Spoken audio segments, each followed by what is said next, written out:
इंसानियत को तार-तार करने की दो तस्वीरों की पहली तस्वीर हरियाणा के चरखी दादरी से सामने आई, जहां पर दो युवकों को इतनी बुरी तरीके से पीटा गया कि एक की जान चली गई। वजह बताई गई कि लोगों को शक था कि उन्होंने गौमांस खाया है। इसी के साथ महाराष्ट्र से भी ट्रेन के भीतर एक बुजुर्ग को पीटा गया, सिर्फ इस वजह से क्योंकि लोगों को शक था कि वो अपने डब्बे में गौमांस या बीफ लेकर आगे बढ़ रहे हैं। ऐसा आरोप लगाया गया है और ये कथित गौ रक्षक संघ के लोग बताए जा रहे हैं। लेकिन सबसे बड़ी बात यही है कि आखिरकार शक के आधार पर किसी को इतना पीटना कि उसकी जान चली जाए, ये कहां का इंसाफ है और कहां का न्याय है। देखिए इस रिपोर्ट में।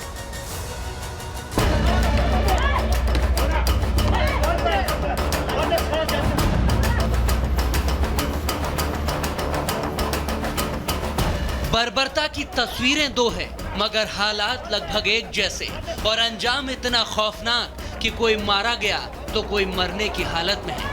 आसपास भीड़ खड़ी है, 2-3 शख्स पीट रहे हैं। जमीन पर पड़ा एक मजदूर अपनी मौत का इंतजार कर रहा है क्योंकि उस पर 1, 2, 3 नहीं 4 से भी ज्यादा बार डंडों से इतने खतरनाक हमले हुए हैं कि वो अधमरा तो वही हो गया था।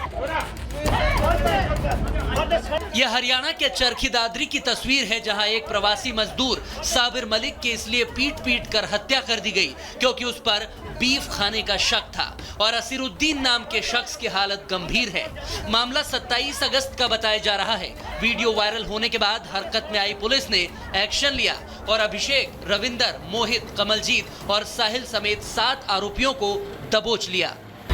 मजदूर की उसको पीट कर हत्या कर दी गई थी, जिसके संबंध में उनके खिलाफ BNS के तहत मुकदमा दर्ज किया गया था, जिनमें 4 नामजद युवकों सहित कुल 7 लोगों को गिरफ्तार किया गया, जिसमें 2 औपचारिक बालक भी हैं।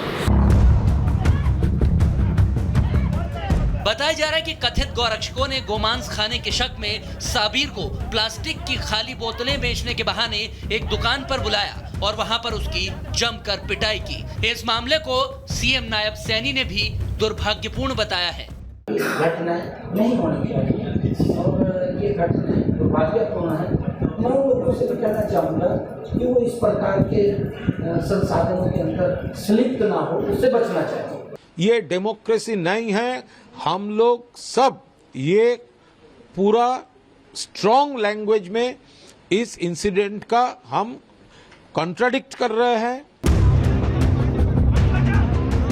दुर्भाग्य खत्म कहां हुआ है क्योंकि हरियाणा के बाद अब महाराष्ट्र की इन तस्वीरों को देखिए जहां एक बुजुर्ग शख्स को बीफ ले जाने के शक में ट्रेन में कुछ लोगों ने पीट दिया।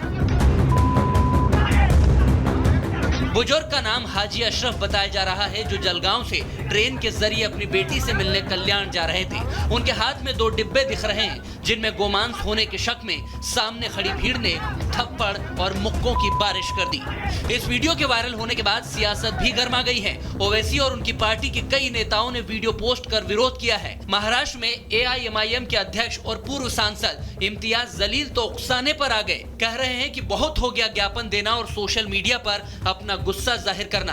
अगर सरकार और पुलिस आंखें मूंद रही है तो एक समुदाय के तौर पर हमें खड़े होकर इन ताकतों का मुकाबला करने की जरूरत है। उकसाने वाले ऐसे नेताओं को पीड़ित बुजुर्ग ने एक कड़ा संदेश दिया है और उन्होंने कहा है कि कोई भी गलत कदम ना उठाएं।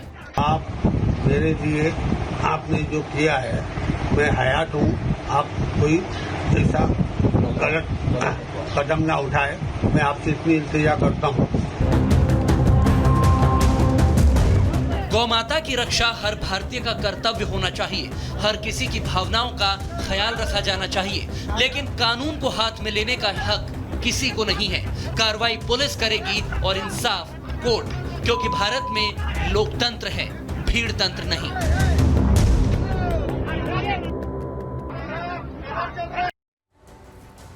और अब बात पाकिस्तान की करेंगे। पाकिस्तान एक आतंक परस्त देश है, इसमें कोई दो राय नहीं है। पाकिस्तान की फौज की बात करें, सरकार की बात करें, खुफिया एजेंसी की बात करें, वो आतंक को कैसे पालते पोसते हैं, ये भारत ने कई मंचों पर बार बार एक्सपोज किया है। लेकिन अब इस बात की पुष्टि और उस पर बड़ा खुलासा अमेरिका की पूर्व सुरक्षा सलाहकार की ओर से किया गया। उन्होंने साफ बताया कि कैसे पाकिस्तान की आतंकवादी और खुफिया एजेंसी ISI की मिली भगत है। देखिए इस रिपोर्ट के जरिए।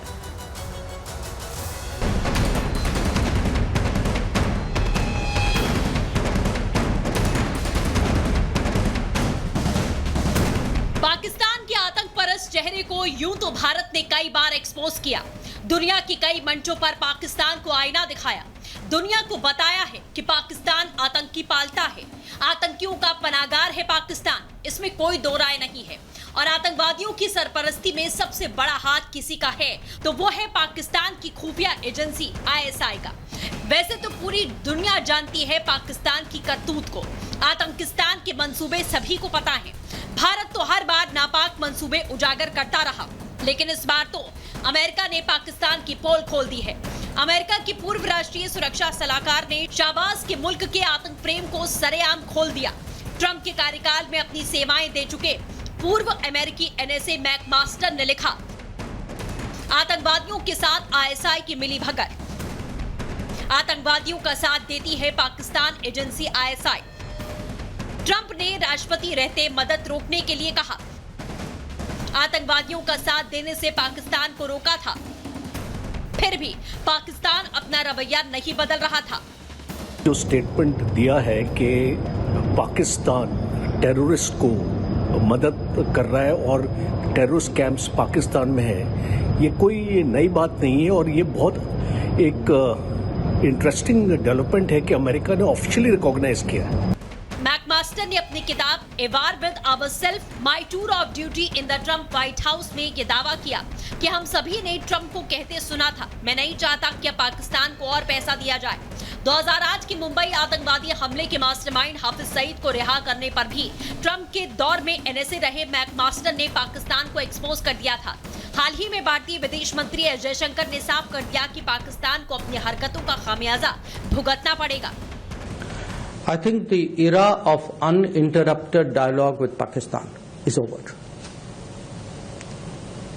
Actions have consequences. भारत अब आतंकिस्तान को सबक सिखा रहा है, लेकिन पाकिस्तान बाज नहीं आ रहा। जबकि ISI का पूर्व चीफ कुछ दिनों पहले ही गिरफ्तार हुआ और अब पाक के एक बड़े army officer lieutenant colonel Khalid और आतंकवादियों ने उनके घर के पास से अगवा कर लिया। पूरा मुल्क आतंक के चक्कर में बर्बाद हो गया। फिर शहबाज का देश आतंक से यारी नहीं तोड़ रहा। यही हाल रहा तो पाकिस्तान में भी अफगानिस्तान जैसे हालात हो सकते हैं। Bureau report, Republic Bharat. और अब बात बांग्लादेश की करेंगे। बांग्लादेश में बांग्लादेशी हिंदुओं को क्या हालात हैं ये बताने की जरूरत नहीं है। आज भी उनके घरों को आग के हवाले किया जा रहा है, उनसे इस्तीफे जबरन लिए जा रहे हैं। और अगर यूनुस सरकार की बात करें, हम क्यों कह रहे हैं कि बस करो यूनुस, क्योंकि यूनुस सरकार ये वही है जिन्होंने बार बार जाके ये कहा था, हिंदुओं से मुलाकात की थी, दावे किए थे, वादे किए थे कि अब उनके साथ कुछ गलत नहीं होगा। लेकिन बांग्लादेश में कुछ ऐसा नजर आ रहा है जो ये बता रहा है कि यूनुस सरकार भारत विरोधी कदम उठाती हुई नजर आ रही है। एक तरफ आप देख रहे हैं कि आतंकियों की रिहाई कर रही है,